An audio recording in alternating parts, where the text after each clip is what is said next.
Today we're making 7-layer dip.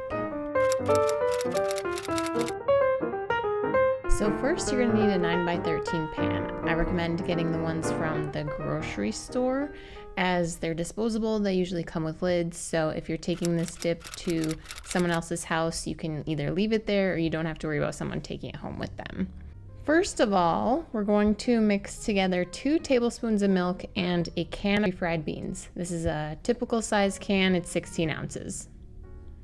I don't think you have to use milk. I think you can get away with just using water. I think the milk is just there to loosen up the refried beans. If you're used to refried beans from a restaurant, they're usually soft and smooth and more liquidy. These from the can are super thick, and I was kind of surprised. But once you have the milk or water into the bowl with your refried beans, mash those all up until you achieve a nice smooth consistency. It may take a little bit of work, but you'll get there. Once you've achieved a nice smooth consistency, pour it all out or scoop it all out into your 9x13 pan. You don't have to grease it. I guess you could line it if you want to, but we're not baking this, so I don't think you need to line or grease your pan. But spread your refried beans out into an even layer on the bottom of your pan. This can be as rustic or as smooth as you want, and I can be a little bit of a perfectionist, so I made mine nice and smooth.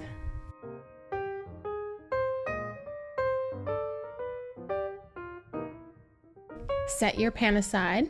Next, in a medium bowl, you're going to place 8 ounces of cream cheese softened. So this is one of your typical blocks of cream cheese. So mine's just at room temperature.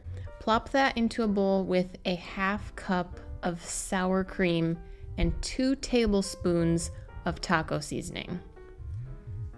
Mix that all up until it's smooth.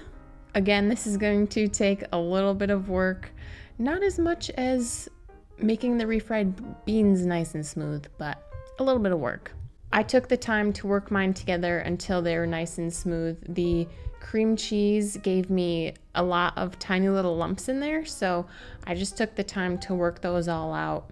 The original recipe that I'm using, which is from spendwithpennies.com, said to use a hand mixer to make it nice and smooth. So if you have a hand mixer or even a stand mixer, you could pop the cream cheese, sour cream, and taco seasoning in there and it would be smooth in a pinch. But however you do it, once it's smooth, take your mixture and place it in dollops, which I find a little easier, on top of your refried beans. And I spread it out a little bit as I'm putting it in there, just to make it a little easier on myself. And then same as we did with the refried beans, spread it on out in an even layer. I actually found this part kind of therapeutic.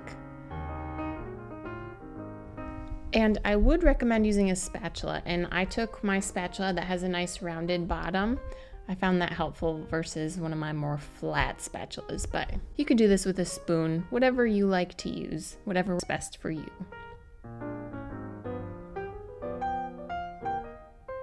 Satisfying. And then we need 1 cup of prepared guacamole.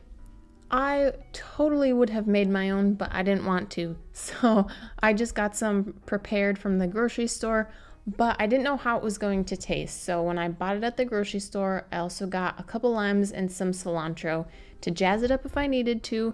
And I was pleasantly surprised that I didn't need to. This guac had great flavor. So make your guac, buy your guac, however you want to do it. 1 cup we're going to dollop on top of our cream cheese sour cream mixture, and yet again spread it on out into a thin, even layer. Now this is quite a thin layer of guacamole. If you want more guacamole, by all means add more. Next up, we need 1 1/4 cups of salsa. Use whatever salsa that you like to eat. The original recipe said to pour 1 1/4 cups of salsa through a sieve to separate out the extra liquid, because the extra liquid can make your 7-layer dip runny. I don't have a sieve, but I did get chunky salsa, and I didn't have any issue with my 7-layer dip being runny. So if you want to, you could by all means run your salsa through your sieve, and then the recipe said that you could take some of that reserved salsa liquid and use that to thin out your refried beans. So spread out your 1¼ cups of salsa. Then on top of that, we're going to sprinkle 1½ cups of shredded cheddar cheese. I'm gonna be honest, I did not measure my cheddar cheese, so I may have used more closely to 2 cups, but you can use however much you want. Our 6th layer is black olives or tomatoes. Since we already have salsa and I enjoy black olives, I opted for black olives. So a 1/2 cup of sliced black olives or diced tomatoes. So drain out any extra liquid from your diced tomatoes. Again, just to reduce any excess moisture that we don't need in our dip. Or you could make this an 8-layer dip and do both black olives and tomatoes. But our last and 7th layer for our 7-layer dip is 4 sliced green onions. And I go all the way down to the white part. But if you don't want the white part, don't use the white part. And then sprinkle those all over the top of your dip.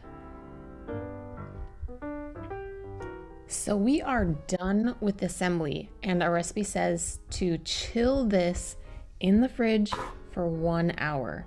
Now, I almost didn't do 1 hour. I almost did the taste test with you guys right now, but I did. I waited an hour, and I don't know if that helps the taco seasoning to kind of incorporate its flavor into the sour cream cheese layer, but either way, I waited the hour.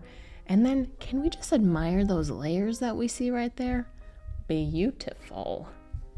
And then serve that up with some tortilla chips. The recipe said you can use crackers, but I mean, tortilla chips, taco dip. Oh yeah, this is also called taco dip, but there's 7 layers, so it's 7-layer dip. But my gosh, this was delicious.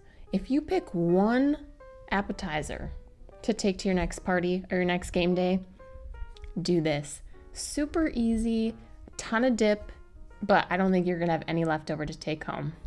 And if you're looking for another appetizer, go ahead and click here right on screen to check out my recipe for pigs in a blanket.